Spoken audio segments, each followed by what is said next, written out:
Hi guys, well today we're going to be taking a look at a new gaming laptop from Gigabyte. This here is the Aero 15 OLED, and the particular variant that we're having a look at is the YD. Now, previous versions of Aero 15 OLED have come in with the RTX 20 series GPUs and Intel's 10th gen, but this here today combines the new Intel 11th gen CPUs and the RTX 30 series. And so what that means is that we've got a model here which has got the very latest tech, and that should hopefully deliver some impressive performance. So under the hood we have the Intel Core i7-11800H, which is an 8-core CPU, and with a new generation of CPU and a platform, we get things like Thunderbolt 4. As well as that, we have Nvidia's flagship RTX 3080, and so combining both of those components will create a solid foundation for a very capable mobile gaming setup. Now, this laptop is going to be available in most regions, and make sure you're sitting down for this one. It is $37.99 in the US, $3,500 in the UK, and $42.99 in Australia. So you're going to need deep pockets if you want to pick one of these up. But it does come with some extras, such as a beautiful OLED display, which we're going to check out a bit later on. So let's crack on. Before we begin, today's video is brought to you by ASRock and the Z590 Phantom Gaming ITX TB4. This new model from ASRock is a Z590 mini powerhouse equipped with some excellent features, which include Killer Double Shot Pro, which is a handy feature combining killer wireless and killer Ethernet, allowing them to team up and provide enhanced throughput, so certain traffic can use just the Wi-Fi while more demanding tasks can use Ethernet. Being a Z590 board, we also get ASRock's Hyper M.2, which is PCI Express Gen 4, giving you the ability to utilize super fast M.2 SSDs, which also get ASRock's M.2 Armor to keep the temperatures under control. Even though this is a tiny board, we also have two video outputs, which will ultimately provide you with flexibility if you need to output to more than one display. For more details on the ASRock Z590 Phantom Gaming ITX TB4, please check out the link in the description. Okay, so this is Aero 15. Like many other units that we've had a look at lately, this one is again very stylish and well crafted. Gigabyte has gone down the pathway of keeping a clean and tidy design, but also introducing some LED lighting to cater for gamers who like that kind of thing. As you can well imagine, the 15 in the laptop's name highlights that we are dealing with a 15.6 inch laptop. However, here are the actual dimensions for those wanting to know. It is 350.6 millimeters wide, 250 millimeters deep, 19 millimeters high, and then on the weight you're looking at around about 2 kilos. And so this is quite a slim and lightweight laptop, which is especially impressive given the high performance kit which is inside. Now, taking a look at the lid on Aero 15, we've got a sleek design which sticks to a minimalist theme. We really like the finishing touches, and we're pleased to see that the entire chassis, including this lid here, is aluminium. While the design is low key, Gigabyte has included some LED lighting for the Aero insignia, but it definitely doesn't look out of place. So running down the left edge, we have ventilation for the GPU heatsink and fan, a HDMI 2.1 port, a mini DisplayPort 1.4, a USB 3.2 Gen 1 port, headphone and mic combo port, and a 2.5 gig Ethernet port. While over on the other side we have another two USB 3.2 Gen 1 ports, a Thunderbolt 4 Type-C port, a UHS 2 SD card slot reader, and the DC in for the charging unit. And so there is some interesting connectivity, but no USB 3.2 Gen 2 ports, which is a bit of a surprise for an 11th gen laptop. It is good to see the 2.5 gig Ethernet and the Thunderbolt 4 though. Those will undoubtedly come in handy for those content creators out there. Now, around the back, while we don't have any additional ports, we do have some additional ventilation there for the internal components, namely the CPU and the GPU heatsinks. If we turn the laptop over, we have some rubber feet to keep the laptop from slipping around and to create some clearance for the airflow. There is also a large portion of mesh for the bulk of those components, which gives some ventilation. We have the spec label, which details the SKU and the serial code should you need any tech support. And so let's take off this back panel now for a look at the internal design and the hardware. Also, here is a good overview.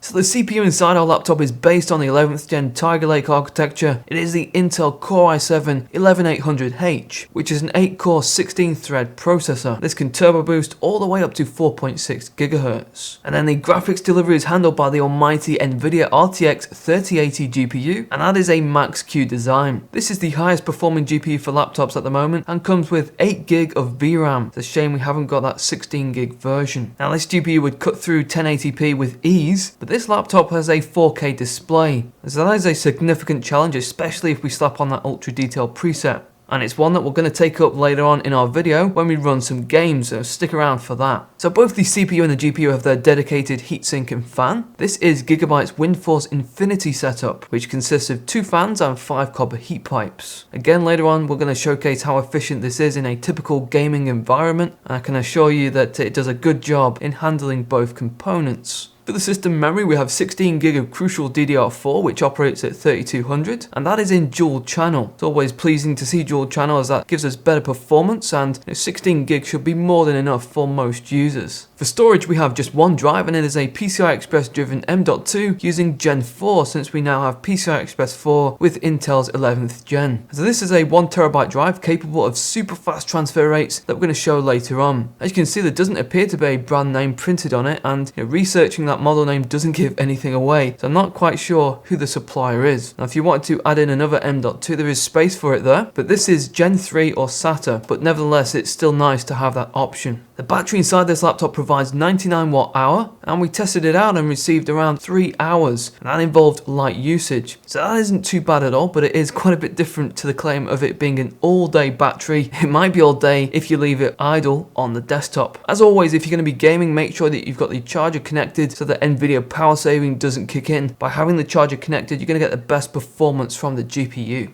For networking, we have the 2.5GB Ethernet, as well as this Wi-Fi 6 from an Intel AX200 chip, which also adds in their support for Bluetooth 5.2.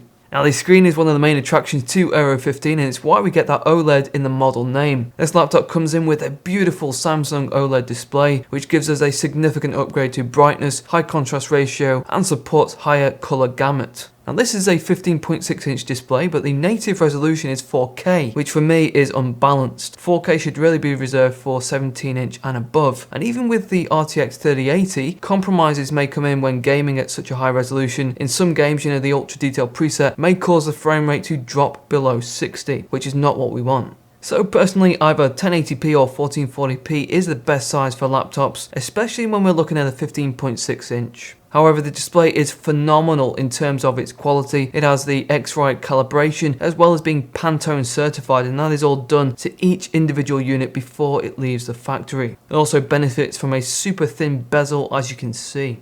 Turning to the keyboard, we have an RGB backlit configuration here, which has various options for customization. The layout is based on a QWERTY design and has a series of custom buttons across the top which assist with the extra functionality. And just above that keyboard, you can see there we've got a webcam which has a nifty slider for privacy, and that is a 720p webcam. And then finally we've got that touchpad which blends into the palm rest area. That is offset to the left, and it features a fingerprint sensor for Windows Hello support. And both the keyboard and the touchpad perform really well. They are accurate and precise. Okay, so that is the overview of Aero 15 as far as the design and the features, and now it's time to check out the performance. So the plan is to firstly go into Windows 10 from a cold boot, just to see how quick that is, and then we're going to see what the read and write performance is like for that SSD. After that, we're going to jump into some games to check out the performance of that 3080, and since the native resolution is 4K, we're going to use that for the res, and then we're going to use the maximum detail preset in each game, and we'll monitor the temperatures and reveal those at the end. The very latest NVIDIA drivers have been installed, which are currently 46677. Okay, so first of all, let's boot our laptop and see how quick we get into Windows 10 from a cold boot.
Well, that concludes our look at the Aero 15 OLED, and more specifically the YD version. YD combines the Intel Core i7-11800H and the RTX 3080, and both of those attributes place this particular laptop as a high-end offering, and of course the price also pinpoints it as a high-end offering too, at $37.99 in the US, $3500 in the UK, and $42.99 in Australia. Now that pricing does appear to be quite steep, but this has no ordinary screen. It comes in with a beautiful Samsung OLED panel, which really has to be seen in person in order to fully appreciate it. The brightness and contrast ratio, not to mention the viewing angles, are superb. Each of these laptops are calibrated for color accuracy and performance straight out of the factory, and so if screen quality is important to you, then this is definitely worth a look. Now the only gripe I have with this display is that it comes in at 4K as that native resolution, and with such a hardware configuration, it would be daft to have to sacrifice on detail levels in game. Ultra should without question be the only thing that you expect to use. However, with 4K Ultra we do get a few challenges, as you just saw in some of those games that we had a look at. On a 15.6 inch display, I personally think that 1080 and 1440 is better suited. It will allow you to break into those triple figures while still having all of that eye candy and enjoying maximum or ultra detail preset.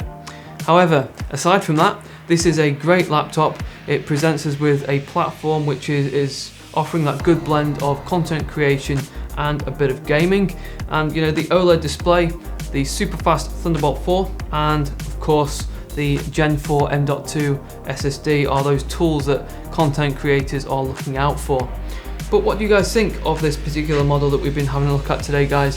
Would it be something that you're considering? Is it on your radar? Let's start some discussion in the comment section below. If you want more benchmarks outside of what we've done today, as we're only on a quick run, be sure to check out the web review. A link for that will be on the screen and in the description very soon. Thanks very much for taking time out of your day to watch today, guys. If you know anyone that's in the market for a laptop, share the video. If you're new to the channel, please subscribe. Take care of yourself, and I'll see you guys in the next one.